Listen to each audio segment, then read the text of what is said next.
Shalom, que a graça e a paz do nosso Senhor Jesus esteja com todos vocês. É uma alegria estarmos aqui novamente para podermos estudar a palavra do Senhor. Bem-vindos a EBAC, esta é a Escola Bíblica de Aperfeiçoamento Cristão. Nós temos estudado sobre o tema Acima das Expectativas, estudos baseados no Sermão do Monte, que está no Evangelho de Mateus, capítulo 5, 6 e 7. Se você perdeu algumas de nossas aulas, não se preocupe, você pode acessar essas aulas aqui no canal da Igreja Presbiteriana Shalom. Todas elas foram gravadas, então você pode acessá-las e assistir todas elas para poder acompanhar essas aulas e esses estudos conosco.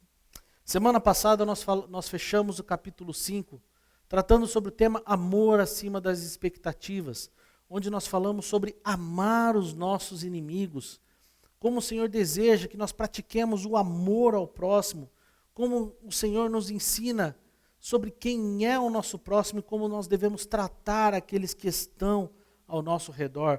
Não só aqueles que estão no nosso ciclo de amizade, ciclo de relacionamentos, mas todos aqueles que estão ao nosso redor, seja ele aqueles que sejam da nossa família, da nossa própria comunidade, ou um estrangeiro, alguém que está se chegando a nós, ou até pessoas que perseguem a nossa fé. Agora nós vamos tratar sobre o tema generosidade acima das expectativas. Como nós podemos ter e praticar uma vida generosa. Nós vamos tratar aqui sobre contribuição. O texto fala sobre dar esmola. Então nós vamos entender aqui sobre ajuda ao próximo, acolher os necessitados, sobre contribuição realmente de dar esmolas, mas de uma maneira bíblica, onde nós fazemos por quem Deus é e para a glória de Deus e não pelos nossos interesses. Para tratar desse tema, o texto que me foi colocado é Mateus, capítulo 6, a partir do verso 1 até o verso 4. O Evangelho de Mateus, capítulo 6, do 1 ao 4. O texto ele diz assim: Guardai-vos de exercer a vossa justiça diante dos homens, com o fim de serdes vistos por eles. Doutra sorte, não tereis galardão junto de vosso Pai Celeste. Quando, pois, deres esmola, não toqueis trombeta diante de ti, como fazem os hipócritas nas sinagogas e nas ruas, para serem glorificados pelos homens. Em verdade vos digo que eles já receberam a recompensa. Tu, porém, ao dares a esmola, ignore a tua mão esquerda o que faz a tua mão direita, para que a tua esmola fique em secreto, e teu Pai, que vê em secreto, te recompensará. Vamos orar. Pai, obrigado pela palavra que nós lemos. Te peço agora que o Senhor me use como instrumento nas suas mãos, como porta-voz da tua palavra. Pedindo também que o Senhor abra os nossos corações e a nossa mente para receber aquilo que o Senhor tem para nós. Que o Senhor, neste momento, ó Pai, nos coloque diante da tua presença, para que nós possamos compreender a tua vontade para nós. Nós te pedimos no nome santo de Jesus. Amém. Queridos, no capítulo 5, Jesus estava falando de uma justiça moral, sobre a lei moral que estava registrado lá no Pentateuco, mais especificamente em Êxodo, capítulo 20. Era uma justiça exigida para a entrada no reino, de acordo com a lei divina, mas que se encontra na obediência de coração ao espírito da lei. Não uma pretensa conformidade externa à letra da lei. Ou seja, ele está falando de uma justiça moral que deve penetrar no nosso coração, para que a gente possa ser moldado pelo Senhor. Eu terminei a aula dizendo que nós devemos olhar para Jesus, porque o capítulo 5 nada mais é Jesus se revelando nele a perfeição pela qual nós temos como modelo. Mas agora, no capítulo 6, Jesus começa a falar de uma justiça religiosa, que ele trata especificamente aqui sobre 3 temas: a caridade, a oração e o jejum. Ele trata sobre essas 3 justiças religiosas e como nós devemos praticá-las, tratá-las, a partir do momento que nós passamos a caminhar com o Senhor Jesus. Ou seja, a caridade, a oração e o jejum são, além de práticas religiosas, são frutos da nova criação, que estão inseridas no nosso DNA como discípulos de Jesus. É a justiça do reino aplicada à vida diária, à vida cotidiana, que é em contraste com as práticas judaicas vigentes. Ou seja, é uma justiça que nós praticamos diariamente, não só com os nossos familiares, mas com todos aqueles que necessitam e que precisam ter as suas dores aliviadas. Ele nos ensina neste capítulo e nos leva a uma reflexão das nossas motivações com as quais nós devemos desenvolver essa prática religiosa. É um texto que diz que é um texto que é sobre o que fazemos como cidadão do reino de Deus, sobre a sinceridade do nosso coração. Ele trata aqui, ele faz um contraste entre as práticas e as intenções do nosso coração. E ele trata aqui sobre o nosso foco ao praticarmos a generosidade. O nosso foco eles tem que estar sempre na glória de Deus. O nosso catecismo, ele faz na primeira pergunta ali, qual é o fim principal do homem? O fim principal do homem é glorificar a Deus e gozá-lo para sempre. Então, em tudo que nós fazemos, tudo que nós somos, tudo aquilo que nós praticamos, elas devem glorificar o nosso Senhor Jesus. Elas devem ser para a glória de Deus, não deve ser para abastecer o nosso ego, a nossa satisfação, mas é a glória de Deus, para que Deus seja reconhecido pelas pessoas que nos cercam. Eu digo que aonde nós pisamos e aonde nós estamos, nós precisamos viver para a glória de Deus, significa que o reino de Deus precisa ser visto em nossa vida. Qual é a estrutura, então, de Mateus, do 1 ao 18, onde fala sobre esses 3 temas específicos? O primeiro versículo, ele trata sobre o princípio da prática, das práticas religiosas. Depois ele entra sobre a questão da esmola, da contribuição, que é do 2 ao 4 que nós estamos estudando. Depois, domingo, na próxima aula, você vai ver sobre a questão da oração e do jejum. Então, o texto lá começa no versículo 1, mas vamos olhar um pouco para o capítulo 5 ainda, o verso 20, capítulo 5, verso 20, que diz assim: porque vos digo que, se a vossa justiça não exceder em muito as dos escribas e fariseus, jamais entrareis no reino dos céus. Agora perceba o que diz agora esse primeiro versículo.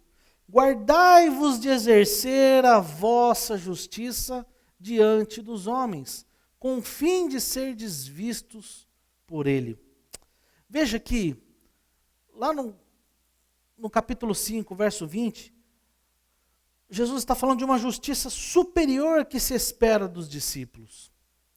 Agora, ele está mudando o foco, porque ele não está dizendo aqui, olha, vocês têm que ser melhores, ou a sua justiça tem que ser diferente, assim, você tem que aparecer mais do que os escribas e fariseus. Não. Ele está tratando de uma justiça aqui no capítulo 5, verso 20, de uma justiça moral. Olha, o que vocês fazem devem ser superior a dos escribas e fariseus, porque os fariseus e os escribas vivem de discurso, mas a justiça dos discípulos de Jesus, ela não é só discurso, ela tem que transformar o nosso coração para que nos levem a boas obras. Então, ele passa da justiça moral, que vai para a justiça religiosa, ele passa da teoria, eu diria que da teoria para a prática. Então, no primeiro verso, ele agora faz então uma advertência a respeito da hipocrisia religiosa. Então ele sai da justiça moral e vai para obras de justiça. É uma mudança de foco, de uma justiça positivista para a justiça externa. Fazer justiça é bíblico. Existem muitos versículos que falam sobre praticar a justiça, sobre fazer justiça. E por que não nós podemos entender aqui também a questão da justiça social? Veja, gostaria de ler alguns textos com você. Salmo 106, versículo 3 diz: Bem-aventurados os que guardam a retidão e o que pratica a justiça em todo o tempo. Isaías 58, 2 diz: Tem prazer em saber os meus caminhos, como o povo que pratica a justiça. E não deixa o direito do seu Deus. Perguntam-me pelos direitos da justiça. Vamos para o Novo Testamento, 1 João 2, 29 diz: Se sabeis que ele é justo, reconhecei também que todo aquele que pratica a justiça é nascido dele. 1 João também, capítulo 3, verso 7 diz: Filhinhos, não vos deixeis de enganar por ninguém. Aquele que pratica a justiça é justo. E também em 1 João 3,10 que diz: Todo aquele que não pratica a justiça não procede de Deus, nem aquele que não ama a seu irmão. Então, fazer justiça está na Bíblia, é bíblico. Nós devemos praticar, nós devemos ser agentes de promoção de justiça. Bem-aventurados que têm fome e sede de justiça. Jesus aqui, ele não está trazendo um novo modelo de justiça, nem uma nova maneira de fazer justiça. Nós podemos ver que isso já está escrito nas Escrituras, mas o que ele está tratando e começa a tratar naquele povo é a motivação que está por trás desse viver justo. É um alerta para a nossa motivação pela qual nós praticamos a justiça, porque nós temos sim uma ávida vontade de sermos aplaudidos, reconhecidos e admirados pelos homens. O problema é que quando nós olhamos assim, nós percebemos que há uma deturpação do conceito de justiça. Mateus 5,16 diz: Assim brilhe também a vossa luz diante dos homens, para que vejam as vossas boas obras e glorifiquem a vosso Pai que está nos céus. Será que é uma contradição que Jesus está falando aqui? Porque, perceba, primeiro ele fala assim, lá no capítulo 5, brilhe também a vossa luz diante dos homens, para que vejam as boas obras. Espera aí, então eu tenho que fazer para fazer as boas obras, para que elas sejam vistas pelos homens, ou eu tenho que guardar e exercer a vossa justiça, como diz aqui o versículo 1 do capítulo 6. Vamos entender o seguinte, porque aqui, lá no capítulo 5, verso 16, ele está dizendo, olha, para que vejam as vossas boas obras, e glorifiquem a vosso Pai que estás nos céus. Então, ele diz, olha, deixem brilhar a sua luz diante dos homens, para que eles vejam as suas boas obras, porém, para que eles vejam Jesus em você. Ou seja, para que eles vejam o reino de Deus em você, para que eles vejam quem governa a sua vida. Agora, ele trata aqui a questão do seu foco e a sua motivação. Veja no 6, ele diz, olha, guardai-vos de exercer a justiça diante dos homens, porque se você está fazendo isso para ser visto por eles, você não vai receber nada do Pai Celeste, porque o seu foco não está no Pai, mas está em você. Você quer aparecer. Então, o verso 5, ele não está em contraste, pelo contrário, ele está em conformidade com aquilo que nós lemos aqui, onde o foco é a glória de Deus. Tudo que nós fazemos é para a glória de Deus. Tudo aquilo que nós praticamos deve ser para que o reino de Deus seja visto em nós, para que as pessoas possam ver a realidade do reino através da nossa vida. D.A. Carson, ele diz assim: a justiça conduzida sobre as normas do reino deve ser visível para que Deus possa ser glorificado. Contudo, ela nunca deve ser visível a fim de conquistar o aplauso do homem. É muito melhor esconder qualquer obra de justiça que possa levar à ostentação. Trocar o objetivo de agradar ao Pai pelo objetivo trivial e idólatra de agradar o homem nunca funcionará. Então o verso 1 ele está introduzindo a advertência de Jesus a respeito das intenções do nosso coração. Ele nos trata na questão de não fazer para ser elogiado por homens. Ou, se você quer ser reconhecido, se você deseja reconhecimento, você vai conseguir, mas nada além disso. Olha, você vai receber nada mais do que um tapinha nas costas.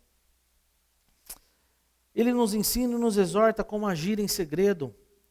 E ele nos leva a compreender que o Senhor vê em secreto e que traz recompensa. Nós vamos ver isso nos versículos seguintes.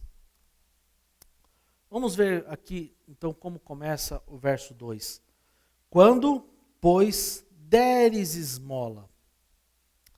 Aqui fala na questão da esmola mesmo, de ajudar o mendigo, o necessitado, aqueles que estão mais carentes, desprovidos financeiramente. Então, a questão de dar esmola. Mas nós podemos levar isso como questão da generosidade, porque há muitas pessoas que certamente não precisam da sua esmola, mas estão sofrendo, estão necessitadas, estão carentes. Então, a generosidade é uma marca do cristão. E Jesus está assumindo aqui, olha, que os seus discípulos darão esmola. Ele não está dizendo assim, olha, se vocês derem esmola. Não, ele diz quando você der esmola. Ou seja, a generosidade está no nosso DNA. O que é esmola aqui? É o ato de contribuir com o dinheiro ou bens aos pobres, especialmente o que flui de uma disposição de bondade e compaixão. Dar esmola é procurar servir ao próximo, especialmente ao necessitado. Então, o conceito de dar esmola pode ser a questão financeira mesmo, de você contribuir com o necessitado para que ele alcance o mínimo de dignidade, mas também é você servir ao próximo.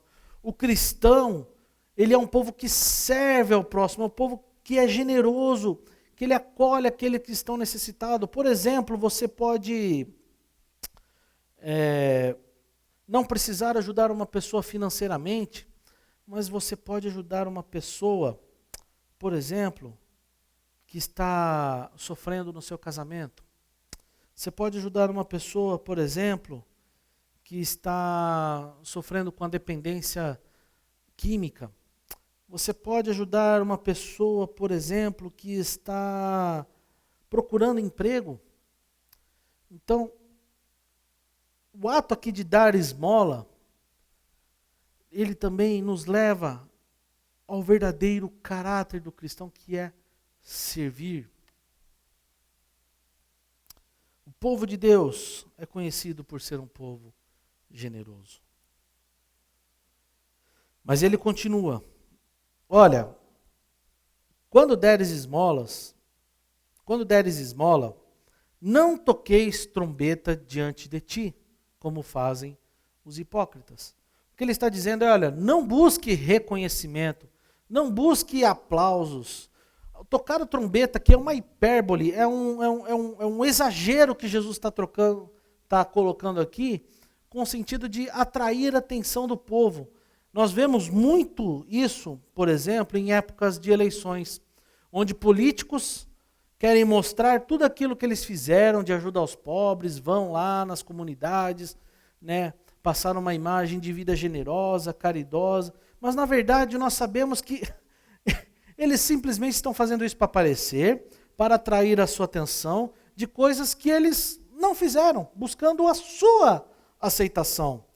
Nós também vemos muito isso, por exemplo, na história da igreja, não só com os escribas e fariseus que usaram a questão da esmola como barganha com Deus para atrair a atenção, para que eles possam ser vistos como pessoas piedosas. Mas o que nós vemos muito na história da igreja, desde a época de Jesus, nós podemos ver isso muito também na igreja medieval, e vemos muito, sim, na igreja dos nossos dias, é que as esmolas também eram entendidas como uma prática de indulgências a fim de obter a salvação. Ou seja, se você mantém uma vida de caridade, então você vai ser salvo. Nós sabemos que a salvação é pela graça. A salvação é um ato de Deus que entrou na história não por merecimento nosso. Se a gente fosse buscar merecimento, nós não iríamos alcançar diante dos olhos de Jesus, mas o que estava acontecendo aqui é que as pessoas buscavam aceitação para que pudessem ser vistas como pessoas caridosas, piedosas, pessoas bondosas. E na história, ao longo da história da igreja, desde a Idade Média até os dias atuais, isso ainda acontece. É por isso que Jesus fala, não toque trombetas como fazem os hipócritas. Hipócritas, ele quer dizer no seu original ator. Nada contra os atores, não é isso, mas se você olhar para filmes, novelas, séries e demais coisas, teatros, o ator, ele está ali encenando uma vida que ele não vive, uma pessoa que ele não é, ele está fazendo coisas que ele não faz. Então, o que quer dizer? Que uma pessoa... Então, como é que nós podemos ver aqui quem é o hipócrita? É uma pessoa que professa crenças e opiniões que ele ou ela não possui, a fim de ocultar seus verdadeiros sentimentos e intenções. O hipócrita transforma as suas ações em eventos públicos, como se a vida fosse vivida no palco, para ser assistido e admirado, transformando falsas intenções em verdades. Na verdade, ele quer que você ache que ele seja alguém que ele não é. O hipócrita, essa palavra, ela aparece 13 vezes no Evangelho de Mateus, 2 vezes no Evangelho de Marcos e 3 vezes no Evangelho de Lucas. São pessoas que fingem ser piedosas. São pessoas que fingem ser quem não são. São pessoas que querem se demonstrar religiosas, mas que de religiosas não tem nada. John Stott, ele diz algo muito interessante. Ele diz assim: nosso farisaísmo cristão não é tão engraçado. Nós não contratamos uma fanfarra para tocar toda vez que contribuímos para uma igreja ou uma obra de caridade. Mas usando a metáfora familiar, gostamos de tocar a nossa própria trombeta. Faz bem ao nosso ego ver o nosso nome nas listas de contribuintes, de obras de caridade e de mantenedores de boas causas. Caímos exatamente na mesma tentação. Chamamos a atenção para a nossa esmola para sermos glorificados pelos homens. Sinclair Ferguson, ele também diz o seguinte: hoje não carecemos de trompetes, em vez disso, fazemos uma coletiva de imprensa. Eu mudaria um pouco essa frase, que a gente não precisa de trompete nos nossos dias, e a gente não precisa de mais convocar uma coletiva de imprensa. Basta nós termos um perfil numa rede social e um smartphone. Nós podemos nos mostrar para as pessoas.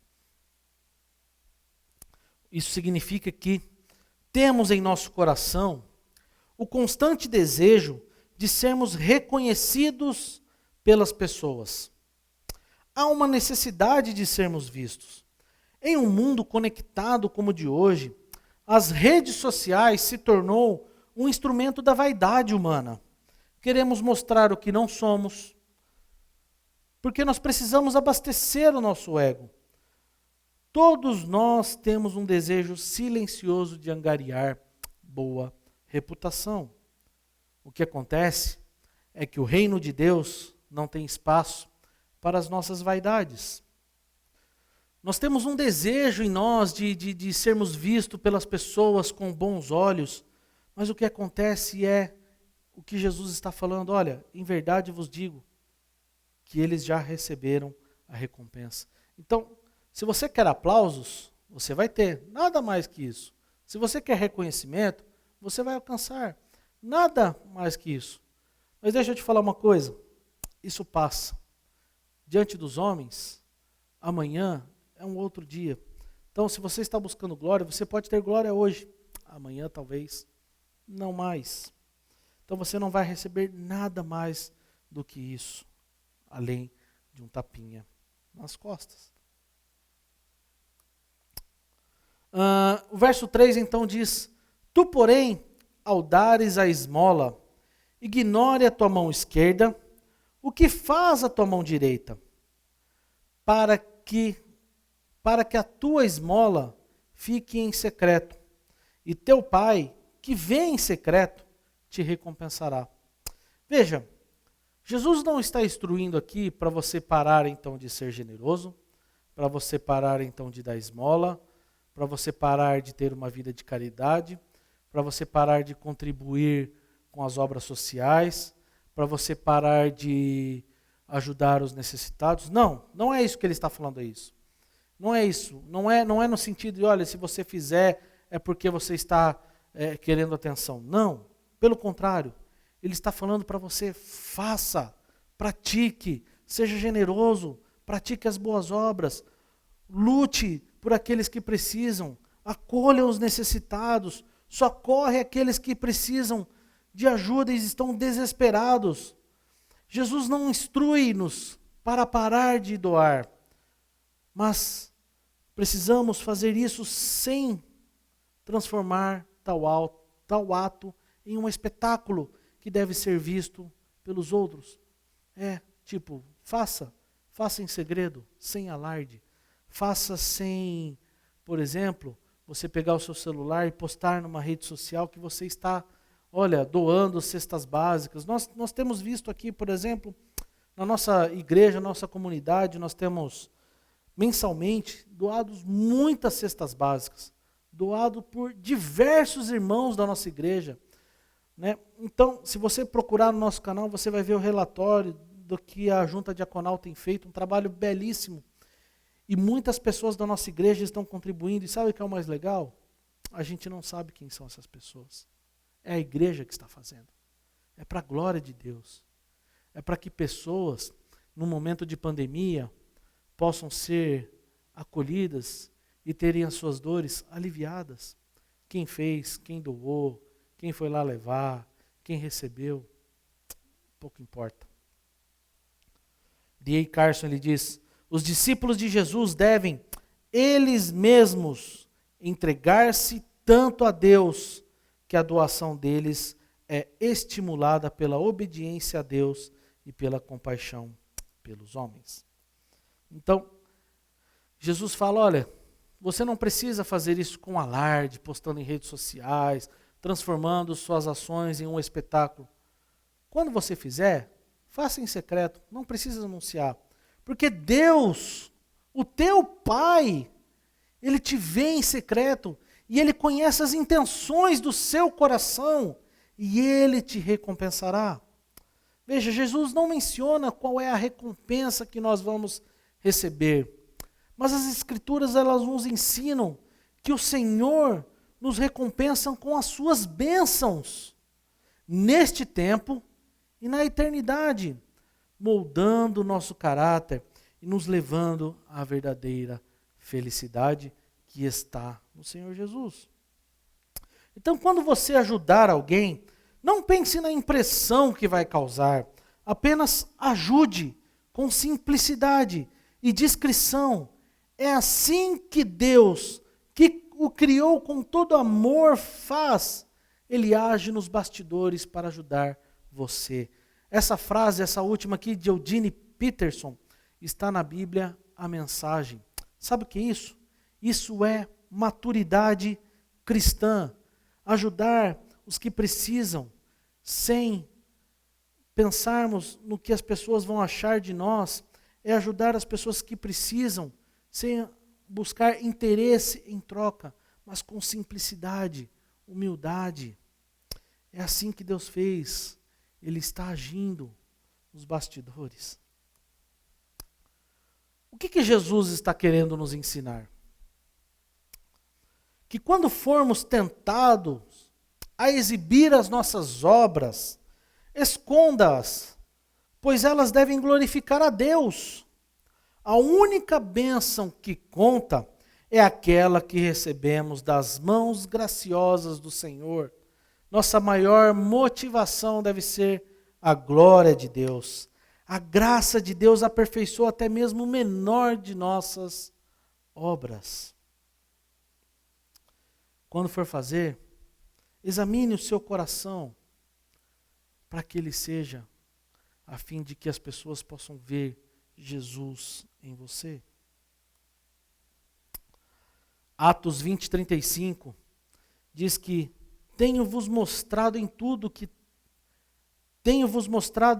que, trabalhando assim, é mister socorrer os necessitados, é recordar as palavras do próprio Senhor Jesus, mais bem-aventurado é dar do que receber. Eu quero concluir esse trecho, e refletir um pouco de tudo aquilo que nós ouvimos e refletimos até então. E a primeira coisa é que Deus nos chama para aliviar as necessidades dos outros. Essa frase me chama a atenção porque ela foi muito de encontro ao que eu tive a oportunidade de ouvir no congresso essa semana, participando, onde o Ziel Machado, um grande pastor, ele disse assim: precisamos ser práticos e próximo das pessoas. Precisamos aprender a habitar na dor alheia. É interessante pensar nisso, porque Deus está chamando o seu povo para aliviar a dor daqueles que neste momento estão sofrendo. Nós vivemos um tempo de pandemia, nós vivemos um tempo onde muitas pessoas estão necessitadas, não só por questões de enfermidade, mas muitas pessoas estão sofrendo por causa da crise econômica, famílias que perderam seu emprego, famílias que estão sem ter o que colocar na sua mesa. E Deus tem levantado a igreja, o seu povo, para aliviar a dor dessas pessoas. Eu diria que aqui nós podemos incluir também pessoas que nesse momento estão com necessidades emocionais. Você conversa com psicólogos e pastores e todos eles falam: olha, o meu trabalho multiplicou, estou trabalhando muito mais do que antes, fazendo muitos atendimentos e é fato. As pessoas estão sofrendo, as pessoas precisam ter as suas dores aliviadas. E nós, discípulos de Jesus, precisamos ser instrumentos nas mãos do Senhor para que possamos ser agentes de alívio para essas pessoas. Porque a generosidade e piedade são marcas do caráter cristão. E o Senhor nos chama para sermos agentes de transformação na sociedade, promovendo alívio aos aflitos e trazendo para a nossa realidade, a realidade do reino de Deus.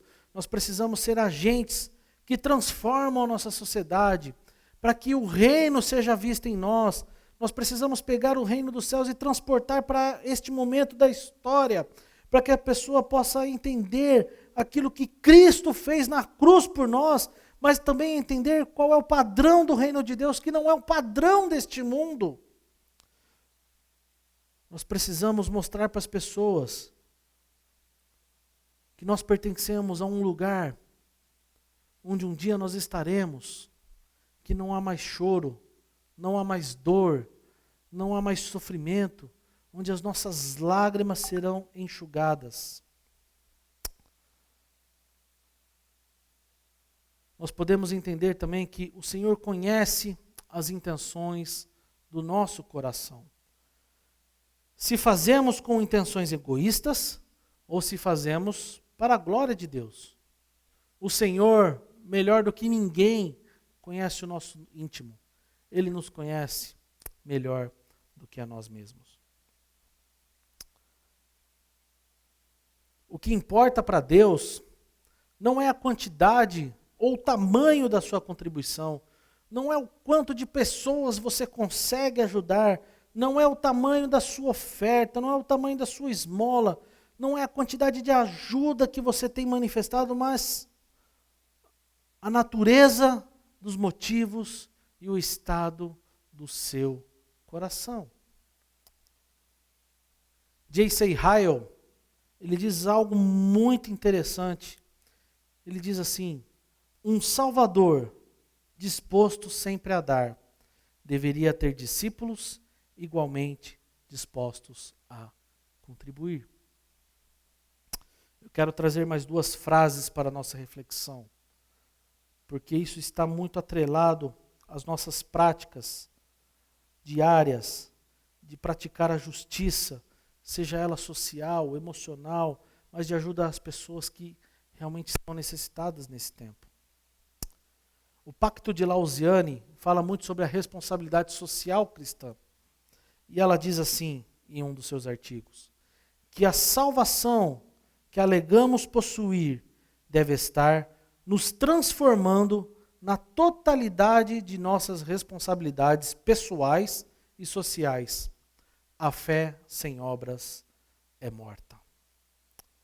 E a outra frase que eu quero trazer também para a nossa reflexão, para terminar, é do Armando Bispo, que ele diz assim: estamos sendo chamados a intervir na história. Isso é engajamento social. Queridos, para refletir então, 1 Samuel 2,3, porque o Senhor é o Deus da sabedoria e pesa todos os feitos na balança. Em que nós temos posto o nosso coração? Onde está o nosso coração? Estamos fazendo tudo como o Senhor nos ordenou? Será que nós compreendemos o que realmente importa para o Senhor? Estamos agindo com sinceridade e para agradar aquele que sonda o nosso coração? Que essa palavra possa refletir o seu coração, que ela possa transformar a sua vida, que você possa desenvolver na sua vida uma vida generosa, que a generosidade seja uma marca do seu coração, não para que você seja reconhecido, mas para que Cristo seja reconhecido na sua vida. Eu gostaria de orar por você. Pai, obrigado pela tua palavra, que ela possa transformar o nosso coração, a nossa mente, transformar as nossas ações. Pai, que as nossas mãos, os nossos pés, os nossos olhos e a nossa boca sejam usados pelo Senhor para transformar vidas, para trazer a realidade do reino para esta terra, para que possamos ser usados para aliviar a dor das pessoas, dores emocionais, dores físicas, dores espirituais, dores sociais. Neste tempo de pandemia, muitas pessoas estão sofrendo. Que nós possamos ser agentes do reino para aliviar a dor dessas pessoas. Que a igreja neste tempo de pandemia seja reconhecida como uma igreja generosa, que estendeu a mão para pessoas que neste momento estão sofrendo. Que essa palavra possa transformar a minha vida e a vida de todos aqueles que estão assistindo esta palavra, para que possamos desenvolver uma vida generosa para a glória do nosso Senhor Jesus. Em nome de Jesus. Amém. Que Deus te abençoe e até a próxima.